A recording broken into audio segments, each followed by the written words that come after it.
នៅលើផែនដីមានកោះជាច្រើនពាន់ដែលមានទំហំរូបរាងវប្បធម៌និងប្រព័ន្ធធម្មជាតិខុសៗគ្នាកោះខ្លះមានភាពស្ងប់ស្ងាត់និងរស់នៅដោយប្រជាជនតិចតួចខណៈដែលកោះខ្លះទៀតក្លាយជាមជ្ឈមណ្ឌលសេដ្ឋកិច្ចទេសចរណ៍និងអរិយធម៌ដ៏សំខាន់ប៉ុន្តែក្នុងចំណោមកោះទាំងអស់មានកោះមួយចំនួនដែលត្រូវបានគេចាត់ទុកថាស្មុគស្មាញបំផុតដោយសារតែវាមានការរួមបញ្ចូលគ្នានៃធម្មជាតិវប្បធម៌ភាសាជីវៈចម្រុះភូមិសាស្ត្រនិងប្រវត្តិសាស្ត្រយ៉ាងច្រើនពាក្យថាកោះដ៏ស្មុគស្មាញបំផុតរបស់ផែនដីអាចសំដៅទៅលើកោះដែលមានប្រព័ន្ធធម្មជាតិនិងមនុស្សរស់នៅយ៉ាងស្មុគស្មាញដូចជាកោះ New Guinea ដែលជាកោះធំទី2នៅលើពិភពលោកកោះនេះត្រូវបានគេស្គាល់ថាមានភាសាច្រើនជាងគេមានជនជាតិដើមរាប់រយក្រុមនិងមានព្រៃឈើដ៏សម្បូរបែបបំផុតមួយនៅលើផែនដ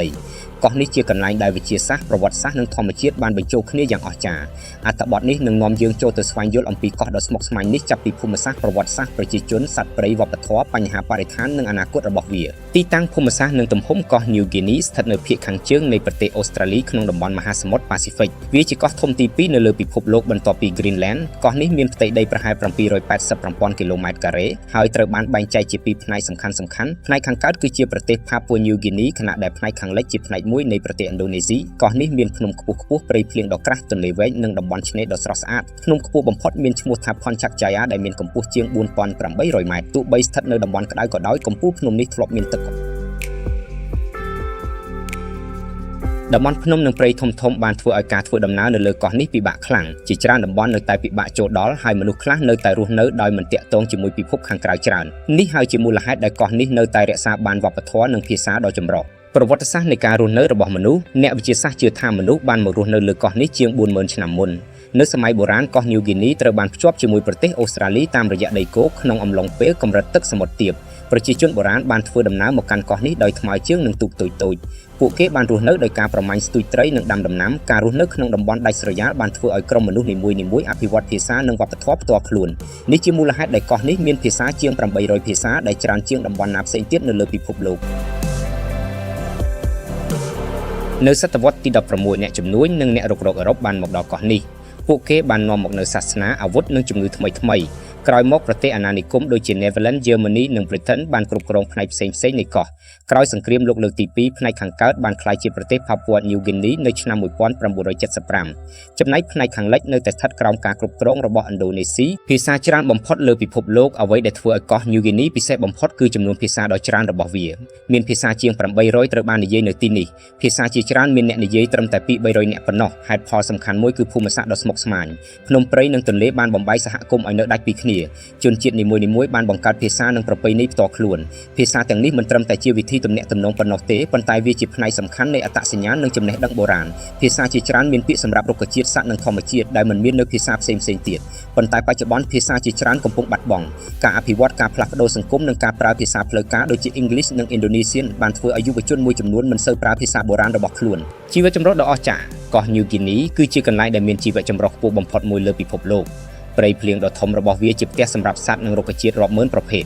សត្វជាច្រើនមានតែទីនេះប៉ុណ្ណោះសត្វល្បីៗរួមមាន Birds of Paradise ដែលមានរោមពណ៌ស្រស់ស្អាតនិងការរោមពិសេសក្នុងរដូវស្នេហាមានកង់ហ្គារូក៏មានសត្វស្លាបសត្វល្មូននិងសត្វល្អិតជាច្រើនដែលមិនទាន់ត្រូវបានសិក្សាអស់ព្រៃនៅទីនេះក៏មានរុក្ខជាតិឱសថនិងដើមឈើធំៗជាច្រើន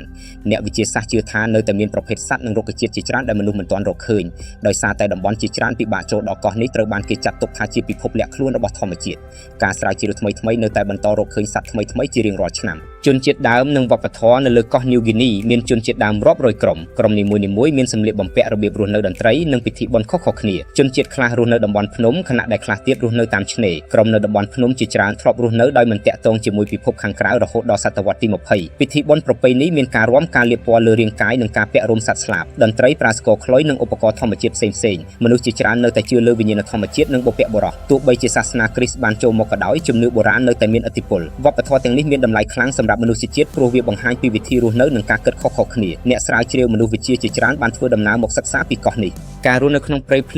លៀងនៅ New Guinea គឺក្រាស់និងសម្បូរបែបប្រជាជនជាច្រើនរស់នៅដោយពឹងផ្អែកលើព្រៃពួកគេប្រមូលផ្លែឈើប្រមាញ់សត្វនិងដាំដំណាំដូចជាដំឡូងនិងចេកផ្ទះជាច្រើនត្រូវបានសាងសង់ពីឈើស្លឹកត្នោតនិងវត្ថុធម្មជាតិមនុស្សបានរៀនរស់នៅសម្របខ្លួនជាមួយអាកាសធាតុសើមនិងធម្មជាតិជុំវិញទន្លេមានតួនាទីសំខាន់ក្នុងការធ្វើដំណើរនិងស្ទូចត្រីនៅតំបន់ខ្លះទូកគឺជាមធ្យោបាយដឹកជញ្ជូនសំខាន់បំផុតការរស់នៅបែបបុរាណបានជួយរក្សាបរិស្ថានបានល្អជាច្រើនសតវត្សប៉ុន្តែបច្ចុប្បន្នការកាប់ព្រៃនិងសកម្មភាពឧស្សាហកម្មកំពុងគំរាមកំហែងប្រព័ន្ធធម្មជាតិទាំងនេះធនធានធម្មជាតិនិងសេដ្ឋកិច្ច កោះ New Guinea សម្បូរទៅដោយធនធានធម្មជាតិមានមាសទង់ដែងឧស្ម័នធម្មជាតិព្រែកនិងឈើជាច្រើននេះបានទាក់ទាញក្រុមហ៊ុនធំៗពីបរទេសអណ្ដូងរ៉ែ Grasberg នៅផ្នែកខាងលិចគឺជាអណ្ដូងមាសនិងទង់ដែងធំបំផុតមួយលើពិភពលោកការជីកយករ៉ែបាននាំមកនូវប្រាក់ចំណូលប៉ុន្តែក៏បង្កបញ្ហាបរិស្ថាននិងចំនួនជាមួយជនជាតិដើមផងដែរកសិកម្មនិងនេសាទក៏ជាវិស័យសំខាន់ប្រជាជនជាច្រើនដាំកាហ្វេកាកាវនិងដូងសម្រាប់លក់ទោះបីមានធនធានច្រើនក៏ដោយប្រជាជនជាច្រើននៅតែក្រីក្របញ្ហាផ្លូវថ្នល់សុខាភិបាលនិងការអប់រំនៅតែជាបញ្ហាប្រឈមធំបញ្ហាបរិស្ថានព្រៃនៅ New Guinea កំពុងប្រឈមមុខនឹងការកាប់បំផ្លាញយ៉ាងលឿន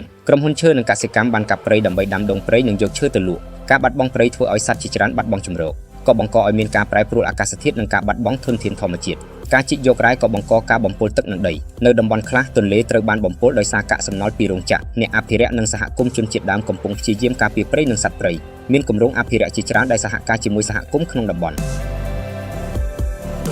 កោះដែលវិទ្យាសាស្ត្រចាប់អារម្មណ៍អ្នកវិទ្យាសាស្ត្រជាច្រើនចាប់អារម្មណ៍លើ New Guinea ព្រោះវាជាកន្លែងពិសេសសម្រាប់សិក្សាវិវត្តជីវចម្រុះនិងវប្បធម៌មនុស្សអ្នកជីវវិទ្យាសិក្សាពីសត្វនិងរុក្ខជាតិថ្មីៗអ្នកភាសាវិទ្យាសិក្សាពីភាសាច្រើនរបស់កោះអ្នកមនុស្សវិទ្យាសិក្សាពីរបៀបរស់នៅនិងប្រពៃណីរបស់ជនជាតិដើមកោះនេះក៏ជាកន្លែងសំខាន់សម្រាប់សិក្សាអំពីការប្រែប្រួលអាកាសធាតុព្រៃធំៗរបស់វាជួយស្រូបយកកាបូននិងការពារបរិស្ថានពិភពលោកទេសចរនិងការផ្សងព្រេងទោះបីជាពិបាកធ្វើដំណើរក៏ដោយ New Guinea បានក្លាយជាគោលដៅសម្រាប់អ្នកផ្សងព្រេងនិងអ្នកស្រាវជ្រាវអ្នកទេសចរចូលចិត្តដើរឡើងភ្នំមុជទឹកនិងសិក្សាវប្បធម៌ជនជាតិដើម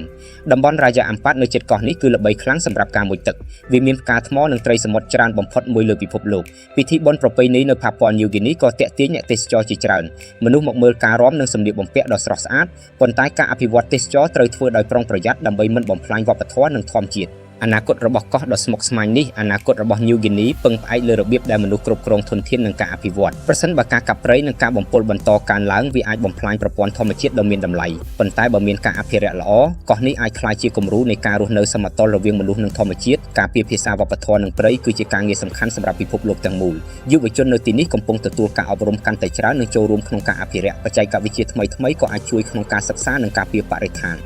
សរុបមកកោះ New Guinea គឺជាកោះដ៏ស្មុគស្មាញនិងអស្ចារ្យបំផុតមួយរបស់ផែនដីវាមានភូមិសាស្ត្រលំបាកភាសាច្រើនវប្បធម៌ចម្រុះនិងធម្មជាតិដ៏សម្បូរបែបកោះនេះបង្ហាញពីភាពអស្ចារ្យនៃការវិវត្តនិងសមត្ថភាពរបស់មនុស្សក្នុងការសម្របខ្លួនទៅនឹងបរិស្ថានផ្សេងៗនៅខាងក្នុងកោះនេះមានរឿងរ៉ាវជាច្រើនដែលពិភពលោកនៅមិនទាន់យល់អស់ព្រៃជ្រៅភ្នំខ្ពស់និងសហគមន៍ដាច់ស្រយាលនៅតែរក្សាអាថ៌កំបាំងជាច្រើននេះហើយជាមូលហេតុដែល New Guinea ត្រូវបានគេចាត់ទុកថាជាកោះដ៏ស្មុគស្មាញបំផុតមួយនៅលើផែនដីការអភិរក្សកោះនេះមិនត្រឹមតែសំខាន់សម្រាប់ប្រជាជនក្នុងតំបន់ប៉ុណ្ណោះទេប៉ុន្តែសម្រាប់មនុស្សជាតិទាំងមូលព្រៃភាសានិងវប្បធម៌របស់វាជាមរតកដ៏មានតម្លៃដែលគួរត្រូវបានការពារនិងបន្តទៅកាន់ជំនាន់ក្រោយ។